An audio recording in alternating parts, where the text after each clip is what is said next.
masseter, well, that's working as a class 3 lever, and well, if you think your joints here, your muscles here, your food's here, or even further back when you're using a back tooth, so you can work at a 1 to 2 mechanical disadvantage, which is far more, so you can apply far more applicable power using the muscles than in any other part in your body.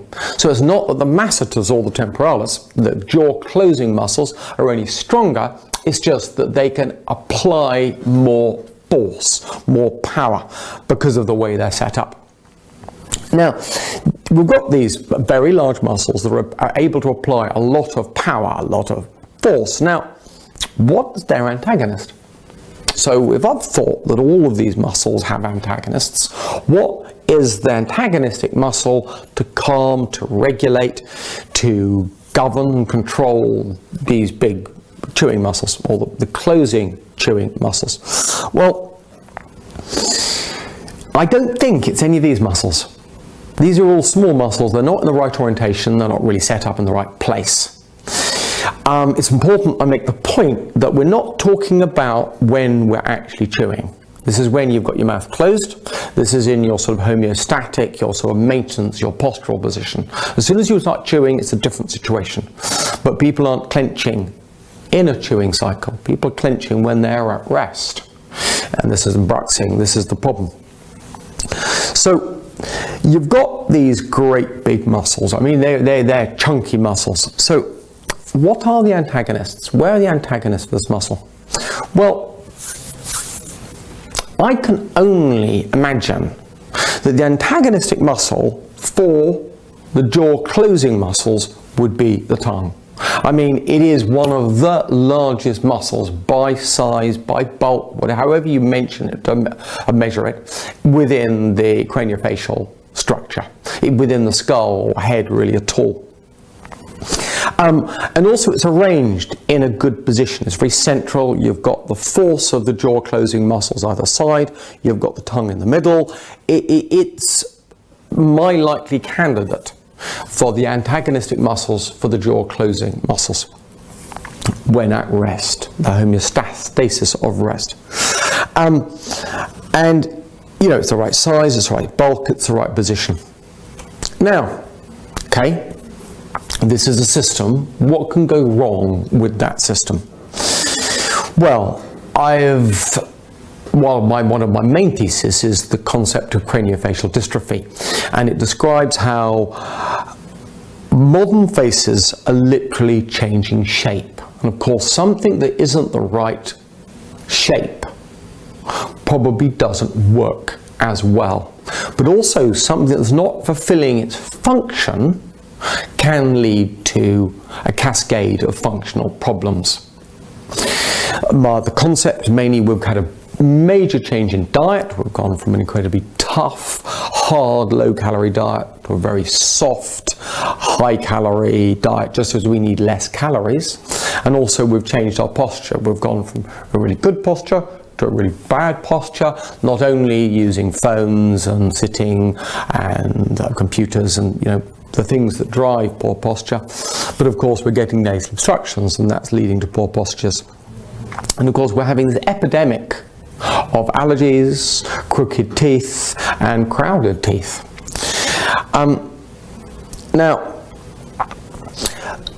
the big element out of that is of course getting blocked noses. Allergies are going up at an epidemic level, and as epidemic levels, as this occurs, we get transitory blocked noses. Now, if you have a blocked nose, you're faced with two options. Either you separate your lips, you lower your tongue off the roof of your mouth, and you open your mouth to breathe, or you die. There are no alternatives. Now, I think one of the big problems here is what starts as necessity can become habit.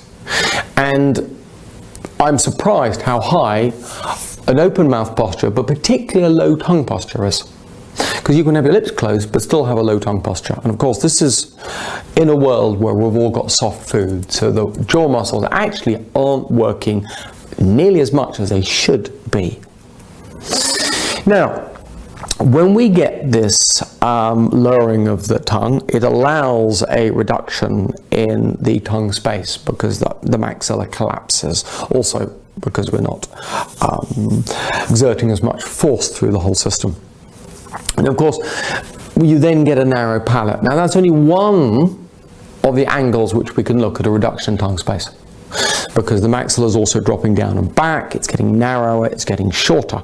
But clearly one of the obvious signs is a narrow maxilla. And it's estimated that our ancestors had an intermolar width, so the clear width, when you look at the narrow palate, the bottom line here, that's the intermolar width.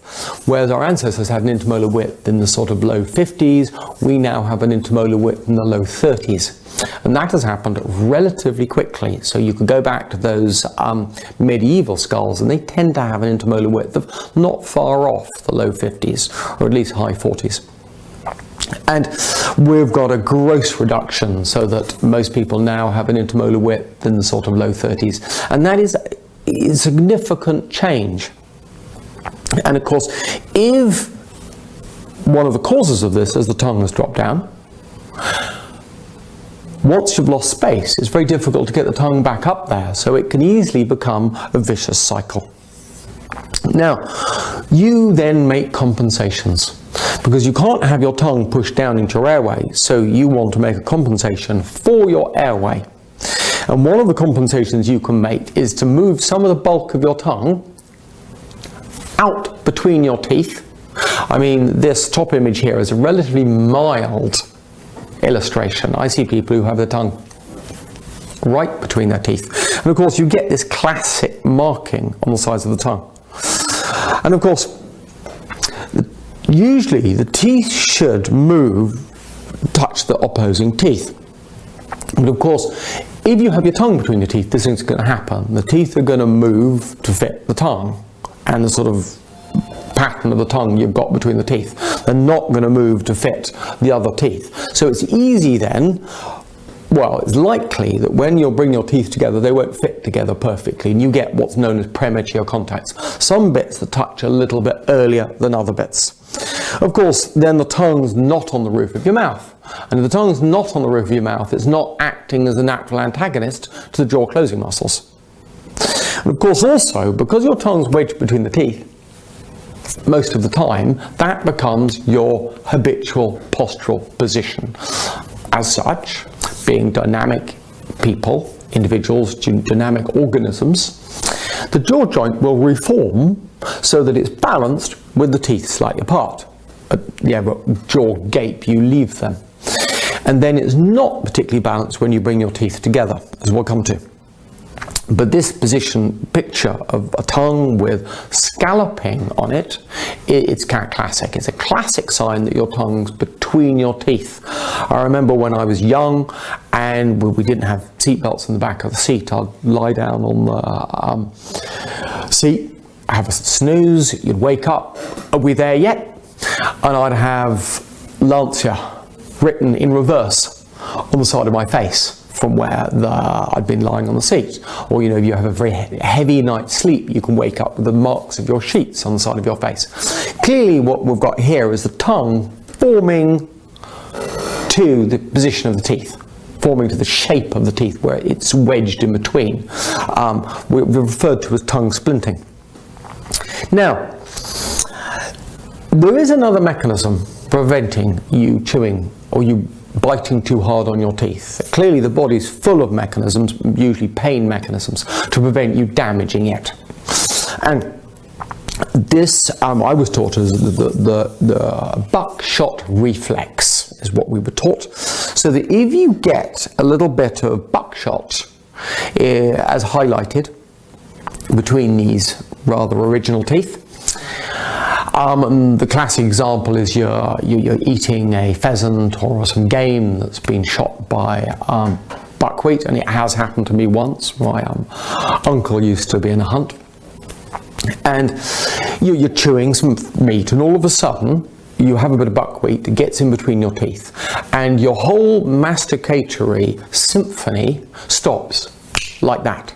It's actually quite amazing when you think your teeth are passing across each other with 10s, 20s, 30 kilos force. They never touch. There's very small elements of error going on. And all of a sudden, this whole system that's been working away stops like that. Now, it stops because as you bite down, you hit the buckshot.